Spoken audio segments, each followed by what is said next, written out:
talk about Star Wars Episode 5, The Empire Strikes Back. It is not only my favorite Star Wars movie, it is not only probably the best sequel ever made, it is in my top 5 movies of all time. The Empire Strikes Back is perfection in almost every way.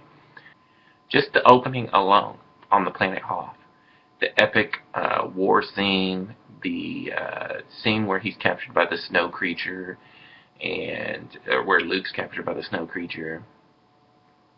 All those scenes at the beginning are so cool. I mean, the first 30 to 40 minutes of this movie are just epic and are such rewatchability that you never really get bored.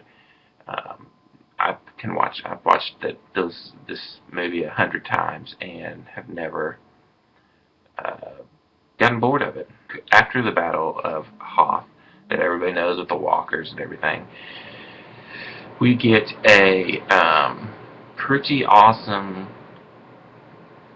training sequence where Luke travels to Dagobah to train with Yoda, the mysterious Jedi Master.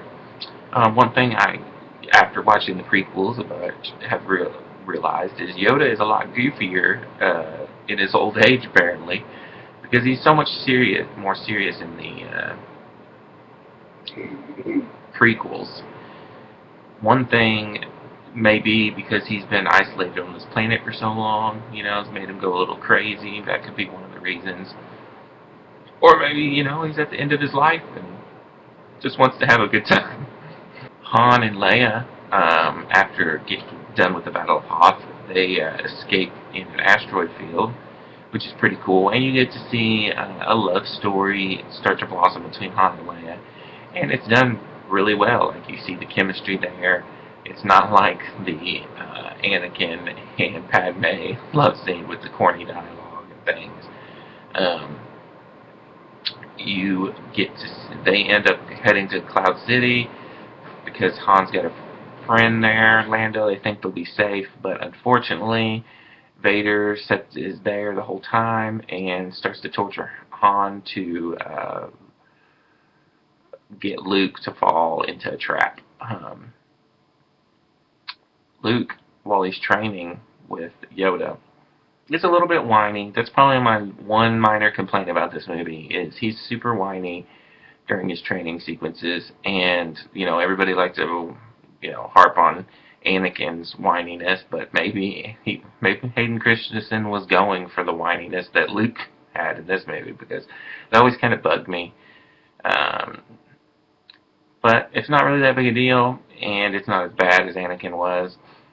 He starts to have dreams of Han and Luke being in pain, so he has to go rescue them. Even though Yoda doesn't want him to leave, he leaves, and when he gets there, he falls right into the trap that Vader has set. Vader freezes Han in carbonite and gives him to Boba Fett, which is a pretty cool little scene. Leia tells Han that he loves her, and he says, "I know," which is pretty awesome. Then Luke and Vader fight. This is a really long and cool fight scene. It's not as choreographed or as stylized as the prequel battles, but arguments can be made for the prequel battles that those Jedi are in their prime. Have had lots of training. Luke hasn't had a whole lot of training, and Vader really hasn't had a challenge in a really long time. So the overall story going along with it, we get the biggest cinematic reveal in history.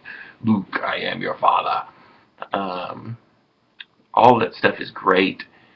Luke loses his hand, has to be rescued last minute by Leia after he communicates with her telepathically using the Force, which is an awesome moment. One of my favorite moments from the movie.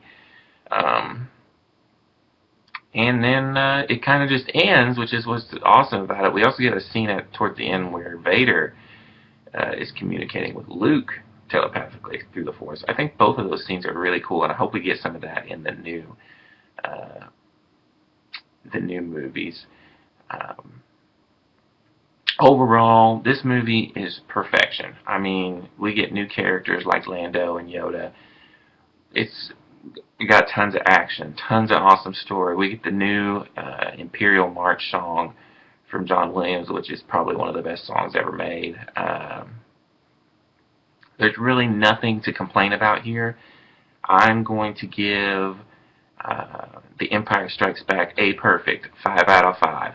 Like I said, it's not only my best Star Wars movie, it is one of the best movies ever made.